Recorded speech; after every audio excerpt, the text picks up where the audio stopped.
Light है ना, देखो तो लाइट अभी इतना लाइट काफ़ी निकालने के लिए।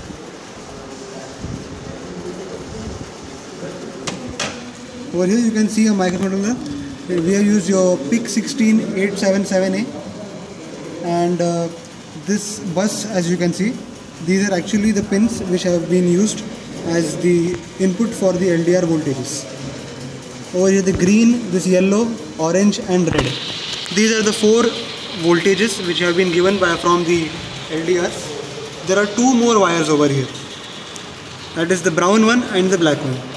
That is basically VCC and ground.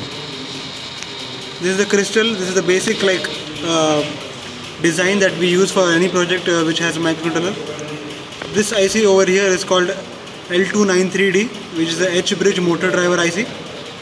It has 2 motor driver circuits inbuilt inside it, and the basic job of this IC is to supply the current for driving the motor, which the microcontroller cannot drive. These potentiometers, as you can see, they use for calibration. Now, since the panel is never going to be in a fixed place, it can be moving from one room to another room. So that is the reason why we have used potentiometers, so that we can actually tell the microcontroller what is the ideal position. The basic logic of the program is that over here you can see there are 2 LDRs over here.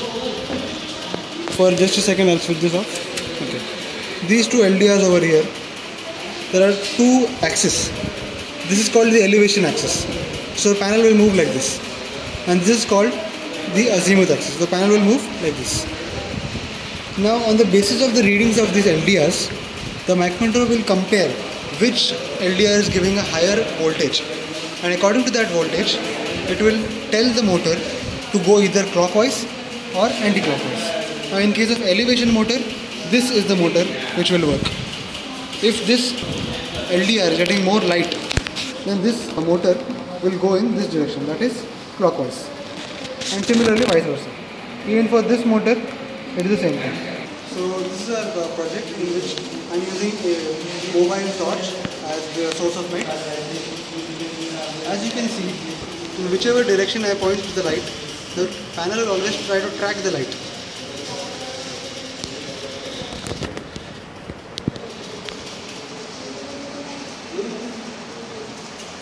We have purposely made the speed of this panel a little slower, so that we can actually have safety precautions over here. Because if it is too fast, then it may damage the wiring or the potentiometers that are below it.